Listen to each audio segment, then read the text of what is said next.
ഭാഗം 16. മോൻ പോകുന്നതിന് മുൻപ് വീട്ടിലേക്ക് വരില്ലേ? അവൻ്റെ മുഖത്തേക്ക് നോക്കി വിശ്വൻ ചോദിച്ചു. ഇനിയിപ്പോ സമയം കാണില്ല മാവ, ഞാൻ നോക്കട്ടെ, പറ്റുമെങ്കിൽ ഇറങ്ങാം. എന്നാ പിന്നെ അങ്ങനെ ആവട്ടെ.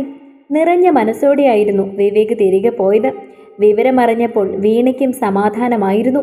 കുറേ നേരം നോക്കിയിരുന്നിട്ടും അവൾ വിളിക്കാതിരുന്നപ്പോൾ വല്ലാത്തൊരു വീർപ്പുമുട്ടൽ അനന്തുവിന് തോന്നി.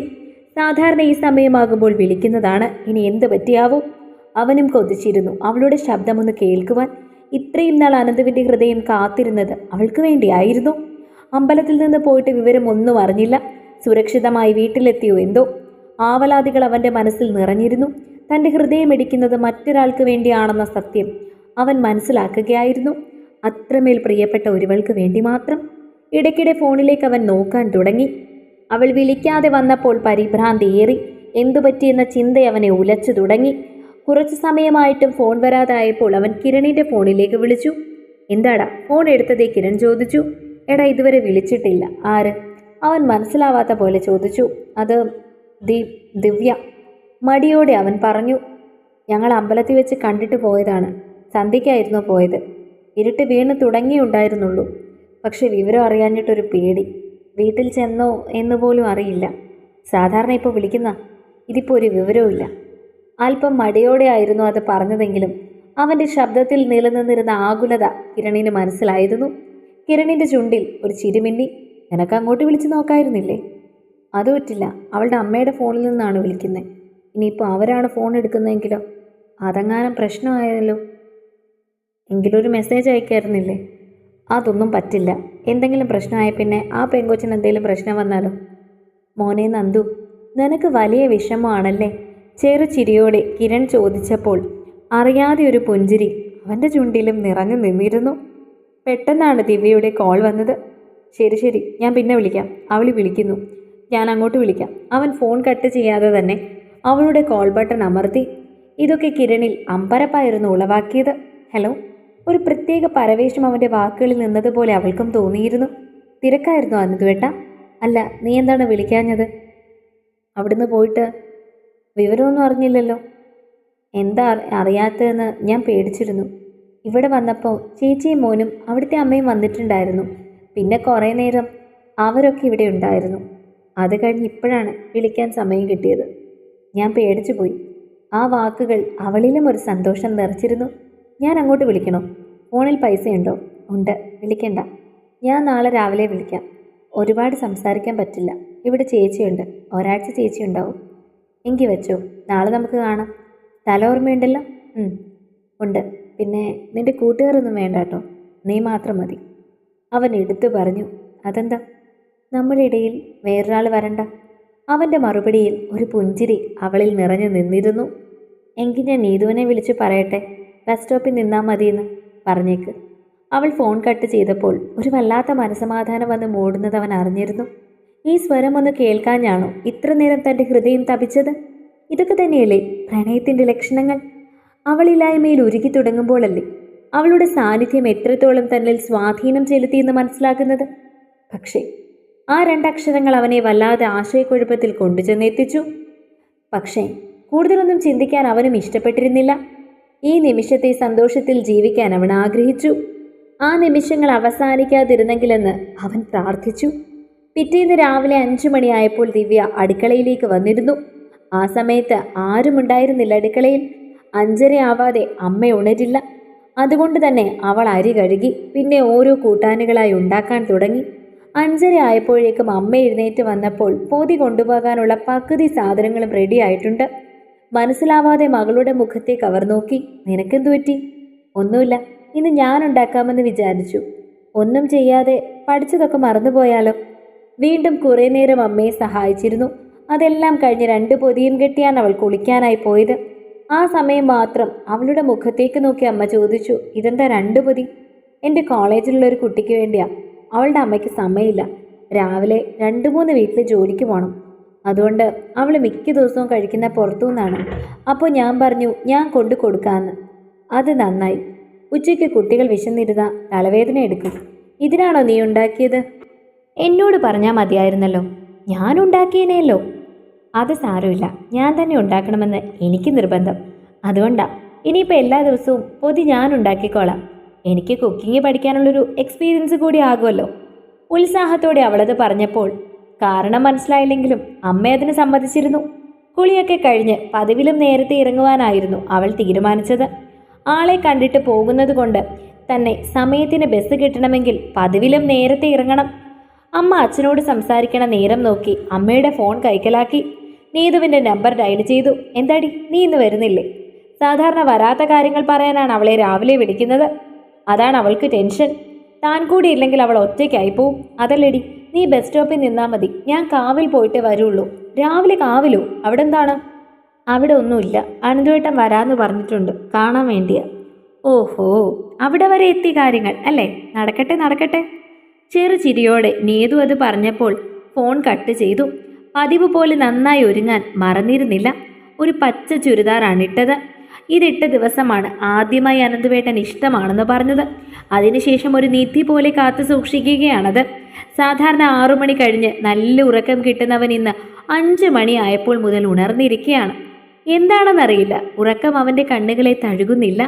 രാവിലെ മുതൽ കുളിച്ചൊരുങ്ങി സമയം പോകാൻ വേണ്ടി അവൻ നോക്കിയിരിക്കുകയായിരുന്നു. ഒച്ചിനേക്കാൾ വേഗത കുറഞ്ഞ സമയം ഇഴഞ്ഞു നീങ്ങുന്നത് പോലെ അവന് തോന്നി. ഒരുവൾ തന്നിൽ വരുത്തുന്ന മാറ്റങ്ങൾ അവൻ അത്ഭുതത്തോടെ അറിഞ്ഞു. സാധാരണ 6 മണി കഴിഞ്ഞ് നല്ല ഉറക്കം കിട്ടുന്നവൻ കാത്തിരുന്നത് എന്ത് ലഭിച്ചതുപോലെയാണ് ദിവ്യയുടെ ഫോൺ കോൾ വന്നപ്പോൾ അനന്തുവിന് തോന്നിയത്. പെട്ടെന്ന് തന്നെ ആ ഫോൺ എടുത്തിരുന്നു അവൻ. അനന്തുവേട്ട, ഞാൻ ഇറങ്ങാൻ പോവാട്ടോ. ഏറെ പ്രിയപ്പെട്ട സ്വരം. ശരി ശരി. വല്ലാത്തൊരു ആവേശം അവൻ്റെ വാക്കുകളിലും ഉണ്ടായിരുന്നു. അവൾ പറഞ്ഞതും അവൻ ബൈക്കുമായി പുറത്തേക്ക് ഇറങ്ങി. എടുത്ത് കാറ്റ് പോലെ പോയി. തൻ്റെ പ്രവർത്തികളിലെല്ലാം വല്ലാത്തൊരു തിടുക്കം അവന് തന്നെ മനസ്സിലാക്കാൻ സാധിക്കുന്നുണ്ടായിരുന്നു. വളരെ പെട്ടെന്ന് പറഞ്ഞ സ്ഥലത്തേക്ക് എത്തുകയും ചെയ്തു. ഗൗരവത്തിൻ്റെ മുഖം മൂടി അണിഞ്ഞുകൊണ്ട് നടന്ന തൻ്റെ മനസ്സ് ശരിക്കും ഒരു പെൺകുട്ടിയുടെ യഥാർത്ഥ സ്നേഹത്തിന് വേണ്ടി കൊതിച്ചിരുന്നു. അവൻ അവനോട് തന്നെ ചോദ്യം ചോദിച്ചിരുന്നു. അല്ലെങ്കിൽ ഒരുവളുടെ സ്നേഹത്തിൽ ഇത്രമാത്രം അടിമപ്പെട്ടു പോകാനുള്ള കാരണം എന്തായിരുന്നു? എത്ര പരുക്കനായി നിന്നെങ്കിലും തൻ്റെ ഉള്ളിലും സ്നേഹലാളനകൾക്ക് വേണ്ടി ആഗ്രഹിച്ചിരുന്നു. ഒരുവളാൽ സ്നേഹിക്കപ്പെടാൻ താൻ കൊതിച്ചിരുന്നു. അത് സത്യമാണ്. ഹരിതയ്ക്ക് ശേഷം മറ്റൊരുവളെ തൻ്റെ മനസ്സിലേക്കും ജീവിതത്തിലേക്കും കൂട്ടില്ലെന്ന് ഉറപ്പിച്ച് തന്നെ എങ്ങനെയാണ് വെറും 2-3 ദിവസം കൊണ്ട് ഒരുവൾ സ്നേഹത്താൽ കീഴടക്കിയത്? അവൾ എത്ര പെട്ടെന്നാണ് തൻ്റെ ഹൃദയത്തിൽ അവകാശം നേടിയെടുത്തത്? ആ ചോദ്യം അവനിൽ പോലും ഒരു അത്ഭുതം നിറച്ചിരുന്നു. ഓരോന്ന് ആലോചിച്ചുകൊണ്ടിരുന്നപ്പോൾ കണ്ടിരുന്നു തിരിഞ്ഞു നോക്കി ആരുമില്ലെന്ന് ഉറപ്പുവരുത്തി തൻ്റെ അരികിലേക്ക് പാഞ്ഞു വരുന്ന ആ പെണ്ണിനെ. പുലർക്കാലവെയിലിൻ്റെ സൗന്ദര്യം അവളുടെ മുഖത്ത് തെളിഞ്ഞു കാണുന്നുണ്ട്. തന്നെ കണ്ടതും ആ മുഖം ഒന്നുകൂടി ചുവക്കുന്നത് അവൻ അറിഞ്ഞു. ആദ്യമായി ദിവ്യയ്ക്ക് വേണ്ടി മാത്രമായി ഒരു പുഞ്ചിരി അവൻ്റെ ചുടികളിൽ വിരിഞ്ഞു. നിനക്ക് വേണ്ടിയായിരുന്നോ എൻ്റെ ഹൃദയം ഇത്രമേൽ കാത്തിരുന്നത്? നിനക്ക് വേണ്ടിയായിരുന്നോ എൻ്റെ ഉള്ളം വീണ്ടും പ്രണയ സൗഗന്ധികങ്ങൾ തളിർത്തത്? അവളെ കാണുമ്പോൾ ഹൃദയത്തിലൊരു സുഖമുള്ള നോവുണരുന്നു. ഇത്രയും അരികിലുണ്ടായിട്ടും എൻ്റെ പ്രണയമേ, നീ എന്നിലേക്ക് എത്താൻ വൈകി. ഹൃദയത്തോട് പരിഭവം പറഞ്ഞു. കാലം എനിക്ക് വേണ്ടി സൂക്ഷിച്ചു വെച്ച അമൂല്യ നിധിയായിരുന്നു നിന്റെ സ്നേഹം. പെട്ടെന്ന് മനസ്സതിൻ്റെ ഉത്തരവും കണ്ടെത്തി. ഹൃദയം പുതിയൊരു മനോഹരമായ കാവ്യം രചിക്കുന്നത് അറിയുന്നുണ്ടായിരുന്നു അവൻ. ഒരുപാട് നേരമായോ അനന്തുവേട്ടൻ വന്നിട്ട്? ഇല്ല, വന്നതേയുള്ളൂ. വളരെ സൗമ്യമായ മറുപടിയായിരുന്നു അവൻ്റെ. എനിക്ക് പോണം പെട്ടെന്ന്, കൃഷ്ണയ്ക്ക് പോകേണ്ടതാണ്. അപ്പോൾ സമയം എടുക്കാറായി. വാച്ചിൽ നോക്കി പറഞ്ഞവൾ. എന്തിനാ കാണണമെന്ന് പറഞ്ഞത്? വളരെ ആർദ്രമായി അവളുടെ മുഖത്തേക്ക് നോക്കിയായിരുന്നു ആ ചോദ്യം. വെറുതെ കാണാൻ വേണ്ടി. അവൻ്റെ മനസ്സ് നിറച്ച മറുപടി. അതവൻ്റെ ഒരു പുഞ്ചിരിയിൽ അവൾ ഉറപ്പിച്ചിരുന്നു. പെട്ടെന്ന് ബാഗ് തുറന്ന് ഒരു പൊതിയെടുത്ത് അവന് നേരെ നീട്ടി. കാര്യം മനസ്സിലാവാതെ അവൻ അവളുടെ മുഖത്തേക്ക് നോക്കി. ചോറ്, ഉച്ചയ്ക്കത്തേക്കുള്ളത്. ഒരു നിമിഷം അവൻ്റെ കണ്ണുകൾ നിറഞ്ഞിരുന്നു. എന്നും പുറത്തുനിന്ന് കഴിക്കുമെന്നല്ലേ പറഞ്ഞത്? ഇന്ന് ക്ലാസ് ഇല്ലേ? ഇനി ക്ലാസ്സുള്ള ദിവസം എന്നോട് പറഞ്ഞാൽ മതി, ഞാൻ ചോറ് കൊണ്ടുതരാം. ഉച്ചയ്ക്ക് പൊറോട്ട കഴിച്ച് എങ്ങനെയാ വിശപ്പ് മാറുക? മാത്രമല്ല തലവേദന എടുക്കുകയും ചെയ്യും. അത് വാങ്ങണോ വേണ്ടയോ എന്നറിയാതെ നിൽക്കായിരുന്നു അവൻ. അവളുടെ മുഖത്തെ സംശയം അവന് മനസ്സിലായിരുന്നു. താനത് വാങ്ങുമോ ഇല്ലയോ എന്ന ഭയമാണ് മുഖത്ത്. ഞാൻ വെളുപ്പിന് 5 മണിയായപ്പോൾ എഴുന്നേറ്റ് ഉണ്ടാക്കിയതാണ്. വാങ്ങാതിരിക്കില്ലേ? ഞാൻ തന്നെ ഉണ്ടാക്കിയതാ ഇതെല്ലാം. അമ്മയെ കൊണ്ടൊരു കൈ പോലും തൊടിച്ചിട്ടില്ല. അവൻ്റെ മുഖത്തേക്ക് നോക്കി വാചാലിയാവുകയാണ് പെണ്ണ്. ഇത്രമാത്രം ഒരാൾക്ക് മറ്റൊരാളെ സ്നേഹിക്കാൻ കഴിയുമോ? അവന് വല്ലാത്ത അത്ഭുതമായിരുന്നു അവൾ. ഇതുവരെ അനന്തു മനസ്സിലാക്കിയിട്ടില്ലാത്തൊരു പെണ്ണ്. അവൻ കൈനീട്ടി അത് വാങ്ങി. ഇതിനാണോ കാണണമെന്ന് പറഞ്ഞത്? ചിരിയോടെ അവൾ തലയാട്ടി. ഇനി ക്ലാസ് ഉള്ളപ്പോൾ ഒക്കെ എന്നോട് പറയണം, മടി കൂടാതെ പറയണം, ഞാനുണ്ടാക്കി തന്നോളാം. ഇനി ഉടനെ ഒന്നും ക്ലാസ് ഇല്ല, 1 മാസമെങ്കിലും കഴിയും. പറഞ്ഞാൽ മതി. എന്ത് പറയണമെന്ന് പോലും അവൻ അറിയില്ലായിരുന്നു. കണ്ണുകൾ നിറഞ്ഞു പോവാതിരിക്കാൻ അവനാവുന്നത്ര ശ്രമിച്ചു. ഞാൻ പോട്ടെ, അവൾ ചോദിച്ചു. ചെല്ല, മറുപടി പറഞ്ഞു. മുഖത്ത് നോക്കാതെ അവൻ ഒരു പക്ഷെ കണ്ണുകൾ നിറഞ്ഞു തുളുമ്പിയാലോ എന്ന ഭയം കൊണ്ടായിരുന്നു അവൻ അങ്ങനെ പറഞ്ഞത്. തലയാട്ടി അവൾ തിരികെ പോകുന്നതിന് മുൻപ് അവളുടെ കൈകളിലൊന്ന് പിടിച്ചിരുന്നു അവൻ. ഒരു നിമിഷം അവൾ പോലും അത്ഭുതപ്പെട്ടു പോയി. പെട്ടെന്നൊരു കാറ്റ് വീശിയിരുന്നു. ആ കാറ്റിൽ അവളുടെ അളകങ്ങൾ നൃത്തം ചെയ്യുന്നത് അവൻ കണ്ടു. ഒരു നിമിഷം അവളോട് വല്ലാത്ത ഇഷ്ടം തോന്നിയിരുന്നു. ഇനി എപ്പോഴാണ് കാണുന്നത്? ആദ്യമായി അവനിൽ നിന്നും അങ്ങനെ ഒരു ചോദ്യം. അത് അവളിൽ സൃഷ്ടിച്ച സന്തോഷം ചെറുതായിരുന്നില്ല. അവൾ ഒന്ന് ചിരിച്ചു. ആനന്ദേട്ടൻ പറ, എപ്പോഴാ കാണുന്നത്? ഇന്ന് വൈകിട്ട് അമ്പലത്തിൽ വരില്ലേ? ചിരിയോടെയാണ് അവൻ ചോദിച്ചത്. ഏറെ സന്തോഷത്തോടെ അവൾ തലയാട്ടി. തിരികെയുള്ള യാത്രയിൽ രണ്ടുപേരും മനസ്സിൽ സുന്ദര സ്വപ്നങ്ങൾക്ക് തിരികൊളുത്തുകയായിരുന്നു. ഇന്ന് എല്ലാ കാര്യങ്ങളും അവളോട് തുറന്നു പറയണമെന്ന് അനന്ത് ഉറപ്പിച്ചിരുന്നു. ഒരിക്കലും അവളെ പ്രണയിച്ചല്ല താൻ അവളോട് ഇഷ്ടമാണെന്ന് പറഞ്ഞതെന്നും അക്കാര്യം പറയുന്ന നിമിഷം തൻ്റെ മനസ്സിൽ അവളോടൊരു തരിമ്പ് പോലും സ്നേഹമുണ്ടായിരുന്നില്ല എന്നും എല്ലാം തുറന്നു പറയണമെന്ന് ഉറപ്പിച്ചു. എന്നാൽ ഇപ്പോൾ തൻ്റെ ജീവിതത്തിൽ അവൾക്ക് പകരം വയ്ക്കാൻ മറ്റാരുമില്ലെന്നും മറ്റൊരു ശക്തിക്കും താൻ അവളെ വിട്ടുകൊടുക്കില്ലെന്നും അവളുടെ മുഖത്ത് നോക്കി പറയണം. എന്നിട്ട് ഒരു കളങ്കമില്ലാതെ വേണം ഇനി താൻ അവളുടെ ജീവിതത്തിൽ നിൽക്കാൻ. അവളുടെ മറുപടി അറിഞ്ഞതിന് ശേഷം വിവേകിനെ വിളിച്ച് സംസാരിക്കുവാനും അവൻ ഉറപ്പിച്ചു. എന്തു വന്നാലും തൻ്റെ പെണ്ണിനെ ഇനി മറ്റാർക്കും വിട്ടു നൽകില്ല എന്നൊരു തീരുമാനം അവനോട് പറയാൻ വേണ്ടി ആനന്ദ് ഉറപ്പിച്ചു കഴിഞ്ഞിരുന്നു. അന്ന് ഉച്ചയ്ക്ക് ഭക്ഷണം കഴിക്കുമ്പോൾ ആ ഭക്ഷണത്തിന് താൻ ജീവിതത്തിൽ ഇതുവരെ കഴിച്ചിട്ടുള്ളതിലും സ്വാദുള്ളതായി അവന് തോന്നിയിരുന്നു. തനിക്ക് വേണ്ടി മാത്രമായി ആദ്യമായി ഒരാൾ വച്ചുണ്ടാക്കിയ ഭക്ഷണം. ഇന്ന് വരെ അമ്മ പോലും ഇങ്ങനെ വെച്ച് തന്നിട്ടില്ല. തനിക്ക് വേണ്ടി മാത്രമായി ഒരുവൾ കാലത്ത് ഉറക്കം കളഞ്ഞ് എഴുന്നേറ്റ് ഭക്ഷണം ഉണ്ടാക്കിയിരിക്കുന്നു. ഒരു പുരുഷൻ ഇതിൽ കൂടുതൽ എന്ത് സന്തോഷമാണ് വേണ്ടത്? അവളുടെ കൈപുണ്യം അറിഞ്ഞ നിമിഷം കണ്ണിൽ നിന്നും ഒരു തുള്ളി കണ്ണുനീർ ഊർന്നു വീണിരുന്നു. ആദ്യമായാണ് ഇങ്ങനെയൊരാൾ തനിക്ക് വേണ്ടി മാത്രമായി എന്തേലും നൽകുന്നത്. ഇന്നുവരെ ഹരിത പോലും ഒന്നും നൽകിയിട്ടില്ല. ആരോടും ഒരു പരാതിയും ഉണ്ടായിരുന്നില്ല. കുട്ടിക്കാലം മുതൽ അനുഭവിച്ച അവഗണനയുടെ കയ്പ് നീർ മനസ്സിലുള്ളത് കൊണ്ട് ആരിൽ നിന്നും ഒന്നും ആഗ്രഹിക്കുന്നില്ല. ആദ്യമായാണ് ഒരാൾ ഇത് തനിക്ക് വേണ്ടിയെന്ന് പറഞ്ഞ് നൽകുന്നത്. ആ ഒരു സന്തോഷമുണ്ടായിരുന്നു. മാങ്ങാക്കറിയും ചേനമെഴുക്ക് പുരട്ടിയും നെല്ലിക്ക അച്ചാറും ചാള വറുത്തതുമാണ് കൂട്ടാൻ. മനസ്സിൽ ബാക്കി നിൽക്കുന്ന എല്ലാ കള്ളത്തരവും തുറന്നു പറഞ്ഞ് അവൾ സ്വീകരിക്കുമെങ്കിൽ ഇനി മുതൽ അങ്ങോട്ട് അവൾക്ക് മാത്രമായിരിക്കും തൻ്റെ പാതിയെന്ന് ഉറപ്പിച്ചു കഴിഞ്ഞിരുന്നു അനന്തു. വൈകുന്നേരം വീട്ടിലേക്ക് പോകുന്നതിനിടയിലാണ് ഫോൺ ശബ്ദിച്ചത്. ഒരു ലാൻഡ് നമ്പർ ആയിരുന്നുവെങ്കിലും അവൻ എടുത്തു. അനന്തുവേട്ടാ, ഞാനാ. ആ ശബ്ദം കേട്ടപ്പോൾ തന്നെ പ്രത്യേകിച്ച് പരിചയപ്പെടുത്തൽ ആവശ്യമുണ്ടായിരുന്നില്ല അവന്. ചുണ്ടിൽ അറിയാതെ തന്നെ ഒരു പുഞ്ചിരി വിടർന്നു. പറ, സന്തോഷത്തോടെ പറഞ്ഞു. അമ്പലത്തിൽ ഇന്ന് എനിക്ക് വരാൻ പറ്റില്ല. ഒരു നിമിഷം അവൻ്റെ ചുണ്ടിൽ വിടർന്ന പുഞ്ചിരി മാഞ്ഞു പോയിരുന്നു. എന്തുപറ്റി? അത് പിന്നെ എനിക്ക് അമ്പലത്തിൽ കയറിക്കൂടാ.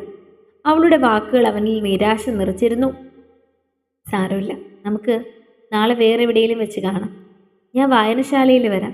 എന്നോട് പിണക്കമുണ്ടോ? നിഷ്കളങ്കമായ അവളുടെ ചോദ്യം.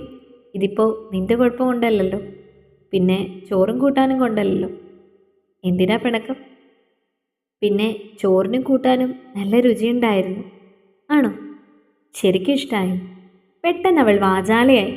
ഞാൻ വിചാരിച്ചു അത് ഇഷ്ടാവില്ലെന്ന്. ഞാൻ അത്രയ്ക്ക് വലിയ പാചകക്കാരിയൊന്നുമല്ല.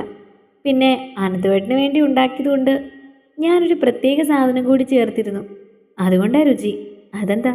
മനസ്സിലാവാതെ ചോദിച്ചവൻ. സ്നേഹം. ചിരിയോടെ അവൾ പറഞ്ഞു. ഒരു നിമിഷം അവനൊന്നും മിണ്ടിയില്ല. അവൻ്റെ ചുണ്ടിൽ ഒരു പുഞ്ചിരി നിറഞ്ഞു. പിന്നെ അവൻ പറഞ്ഞു, ആ സാധനം നിന്റെ കയ്യിൽ ആവശ്യത്തിനുണ്ട്. അത് മുഴുവൻ എനിക്ക് വേണം, എനിക്ക് മാത്രമായി. ഏറെ പ്രണയാർദ്രനായിരുന്നു അവനത് പറഞ്ഞത്. തുടരും. അടുത്ത ഭാഗങ്ങൾക്ക് വേണ്ടി ചാനൽ സബ്സ്ക്രൈബ് ചെയ്യാൻ മറക്കല്ലേ.